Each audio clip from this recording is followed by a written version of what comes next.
Yuk, Gibran pro masyarakat bubarkan DPR. Misal, saya tidak tahu ya.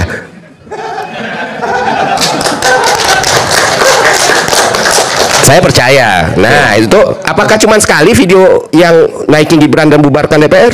Oh tidak, ternyata ada satu lagi. Masih? Oke. Ada lagi? Oh masih. Gibran melihat joget-joget. Nah ini tipikal. Sulawesi Selatan 4. ASN, orang tidak bersalah, orang tidak berpolitik, korban, gedung DPR dibakar. Ini tindakan-tindakan makar. Mungkin untuk hari ini kami segera secara lantang juga atas nama BEM Kerakyatan menyampaikan bahwa kami dengan tegas untuk menuntut dan menekan Bapak Presiden Republik Indonesia untuk segera membentuk tim investigasi terkait dugaan makar. Seperti itu kawan-kawan. Ada 4 kelompok yang terlihat muncul di aksi demo dari tanggal 25 sampai 30 Agustus 2025. Pertama, kelompok demonstran tanggal 25 yang tidak jelas siapa penanggung jawabnya. Kemudian kedua, kelompok buruh yang demo di pagi hari tanggal 28, ketiga kelompok yang diduga menumpangi demo buruh yang muncul pada malam hari di tanggal 28 dan terakhir atau keempat kelompok demo aksi bela Afan Kurniawan yang meninggal dalam aksi demo di malam hari 28 Agustus. Dan ini adalah penampakan aksi demonstrasi pada tanggal 25 Agustus 2025 di depan kantor DPR RI. Tidak ada spanduk, dan tidak ada baju alma mater. Beberapa demonstran terlihat membawa bendera Partai PAN, dan itu mereka dapatkan dari bendera-bendera partai yang kebetulan ada di sepanjang jalan depan kantor DPR, bukan dibawa dari rumah. Dan inilah yang membedakan dengan aksi demonstrasi pada umumnya. Mereka bergerak spontan tanpa koordinator lapangan dan tanpa visi dan misi yang jelas. Mereka hanya terprovokasi seruan demo di media sosial yang menyerukan kebencian kepada DPR dan anggota DPR saat ini. Dan inilah yang coba dibongkar oleh Ferry Irwandi, seorang aktivis yang gemar menyuarakan suara hatinya melalui media sosial. Ferry Irwandi menemukan bahwa sebelum demo 25 Agustus meletus, ada provokasi secara masif di media sosial dari kelompok tertentu dengan tema yang cenderung sama, kebencian ke DPR dan sekaligus mengangkat nama baik Gibran. Menurut Ferry, jika pemerintah benar-benar serius ingin menemukan dan membongkar dalang demo tanggal 25, sangat mudah menemukan akun-akun media sosial dan bahkan sumber aliran dananya.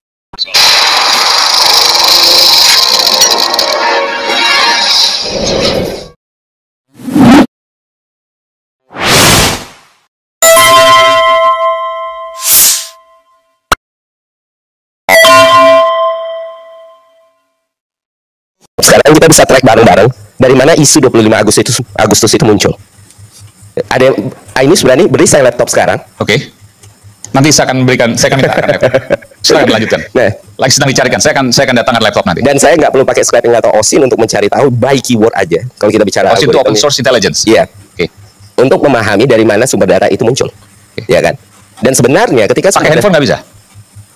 Ya mungkin Bapak Ibu bisa coba sendiri ya di Google. Ini acara paling simpel deh. Di TikTok Google by date 25 Agustus, sebelumnya hashtag bubarkan DPR, lihat afiliasi orang-orang itu, siapa yang dia dukung, instansi mana yang dia dukung, instansi mana yang tidak dia dukung, siapa yang dia serang. That's it.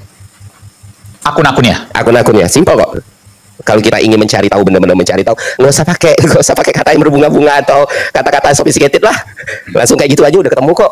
Anak-anak ini lebih pintar dari saya untuk nyari tahu hal-hal kayak gitu. Anyway, nah, apa yang mau sampaikan di situ? Ya ini yang mau saya sampaikan. Anyway, saya bisa berani jamin ketika itu semua orang di ruangan ini mencari tahu 25 Agustus hashtag bubarkan DPR, afiliasinya di mana, di TikTok ataupun Instagram atau Twitter, semua orang pasti akan dapat ini dalam waktu kurang dari 5 menit, ya kan?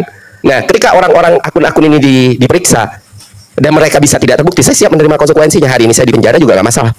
Saya sudah kecukupan saya untuk hidup sudah, istri saya sudah cukup. Mas saya kalau pun apa? Ada nama akunnya bisa disebut? Ada nama akunnya ditantang sama Mas Budiman. Nama akun mungkin hashtag Mas Bud bisa lihat. Nah, hashtag bubarkan DPR 25 Agustus 2020, sebelum 25 Agustus 2025. Nah, di situ aparat bisa cari tuh, bisa tracking. Bukan berarti mereka, tapi seenggaknya ada satu jalur yang kebuka. Nah, dari situ aliran dana bisa dilihat, bisa di track. Kalau nggak ketemu, ternyata benar-benar nggak ketemu. Bukan, ini cuma kebetulan ribuan orang aja. Saya siap menanggung konsekuensinya. Saya bicara di TV nasional, saya bicara di media sosial, di penjara, bukan hal yang menakutkan buat saya. Oke. Kalau pemerintah memang mau nyari dalangnya. Ada sekelompok orang tertentu yang memanfaatkan momen pemberian tunjangan ke DPR memprovokasi massa untuk turun ke jalan. Dan sayangnya, polisi saat ini hanya sibuk menangkap orang-orang korban provokasi dan bahkan aktivis yang menyerukan keadilan buat Afan Kurniawan. Tapi kelompok yang sedari awal memprovokasi orang menyebar kebencian pada DPR justru dibiarkan bebas berkeliaran. Mereka mulai menghapus rekam jejaknya, dan bahkan lebih parah lagi, mereka membuat framing jahat menuduh kelompok lain sebagai pelakunya. Dan siapakah mereka sesungguhnya?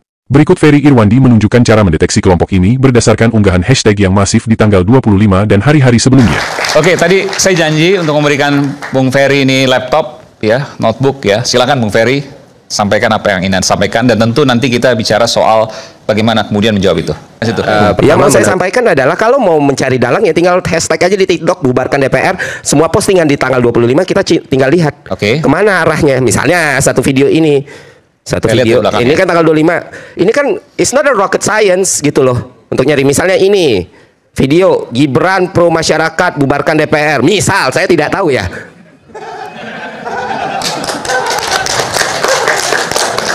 Saya percaya. Nah, itu apakah cuma sekali video yang naikin Gibran dan bubarkan DPR? Oh tidak, ternyata ada satu lagi. Masih? Oke. Ada lagi? Oh masih. Gibran melihat joget-joget. Nah ini tipikalnya kayak gini. Apakah Gibran? Tidak, belum tentu. Cuma Bisa ya, bisa tidak. Oh saya percaya pemerintah solid. Saya percaya pemerintah solid. Setuju nggak? Jadi Anda maksudnya sudah satu kubu dengan Bung Pangi. Anda punya kesimpulan yang hampir sama? Urang ngawa.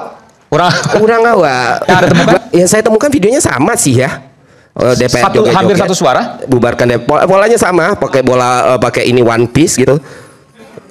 Terus Fufu Fafa lepaskan aku. Nah, nggak tahu. Di Twitter pun, nah kalau TikTok susah kita cari anonnya, tapi di Twitter itu jelas. Ada di postingan saya di Instagram, nggak bisa HP. Ya, ada posisi itu saya. Iya, udah lihat dan itu bisa di tracking semua dan kepanikannya luar biasa. Terus salah satunya mau mensu saya, katanya mau melaporkan saya ke hukum karena, saya tunggu betul itu. Kenapa? Berarti kan bisa dibuka semuanya. Oke. Dan Anda yakin dengan data Anda? Mas Aiman, saya banyak ketakutan di dunia ini, tapi dua hal yang saya tidak takuti, mati dan dipenjara. Dari hasil penelusuran, Ferry Irwandi menemukan bahwa hashtag yang paling ramai sebelum dan pada hari meletusnya demo pada tanggal 25 Agustus yaitu hashtag yang menyerukan pembubaran DPR dan sekaligus berita-berita positif yang mengangkat nama baik Gibran Rakabuming. Kita tahu bahwa akhir-akhir ini, ramai berita usulan pemaksulan Gibran Rakabuming yang salah satunya diserukan oleh kelompok Purnawirawan TNI. Surat usulan pemaksulan Gibran bahkan sudah sampai ke tangan DPR yang dikirimkan pada tanggal 26 Mei 2025. Namun menurut DPR, usulan itu belum dibahas karena masih reses. Lalu apakah dua peristiwa ini, antara usulan pemaksulan Gibran yang sedang ditangani DPR dan seruan membubarkan DPR sejalan? Menurut Ferry Irwandi, inilah yang menjadi tugas pemerintah dan Badan Inteligen Negara. Badan Eksekutif Mahasiswa mendesak Prabowo Subianto untuk segera membentuk badan investigasi independen. Dan publik berharap, badan yang dibentuk benar-benar bersifat independen bebas dari kepentingan orang-orang yang bermasalah yang disebutkan dalam seruan aksi di media sosial, yaitu kubu Gibran Rakabuming dan kubu DPR. Jika melihat rangkaian peristiwa, demo tanggal 25 itu memang gagal menggulingkan DPR. Namun patut diduga mereka juga menyusup dalam demo rusuh tanggal 28 malam yang menyebabkan Afan Kurniawan meninggal dunia. Bahkan setelah itu, mereka pun menggunakan kesempatan menumpang di demo yang memperjuangkan keadilan buat Afan Kurniawan. Di berbagai media YouTube, seruan-seruan untuk berbalik dari kantor polisi dan beralih ke kantor DPR sangat masif. Dan jejaknya masih bisa ditelusuri sampai sekarang, termasuk beberapa yang sudah kami buatkan video di video-video kami sebelumnya. Orang-orang ini bahkan tidak peduli dengan nasib keluarga Afan yang sedih ditinggal keluarga terkasih. Fokus mereka adalah membubarkan DPR, sebuah lembaga yang didirikan secara konstitusional mengawasi kinerja presiden dan wakil presiden. Dan itulah sebabnya dalam demo tanggal 25 Agustus, tidak terlihat mahasiswa maupun para aktivis. Yang hadir hanya anak-anak SMA dan STM, sebagian kecil driver ojek online dan para pengangguran. Mahasiswa dan aktivis muncul ikut demo pada tanggal 29 Agustus hanya untuk menyuarakan keadilan bagi Afan Kurniawan. Bagi mahasiswa, membubarkan DPR sama saja membubarkan negara demokrasi menjadi negara monarki atau kerajaan. Imbas dari kelakuan brutal massa yang terprovokasi, ada 10 warga sipil meninggal dunia dan ratusan lainnya luka-luka. Menariknya, dari 10 yang meninggal dunia ini, hanya Afan Kurniawan yang terkonfirmasi menjadi korban dari kelalaian aparat. 3 orang meninggal di gedung yang dibakar massa, 1 orang meninggal setelah lompat dari gedung yang terbakar, 1 orang dikeroyok massa demo karena dikira intel, dan yang lainnya masih diselidiki. Dan ini berarti bahwa korban meninggal karena amukan massa justru lebih banyak. Jadi menurut kalian, mana yang jadi prioritas untuk diselesaikan, mencari sumber masalah yang menghasut orang lain, atau justru hanya berkutat di penangkapan orang-orang yang terhasut sama seperti yang dilakukan polisi saat ini?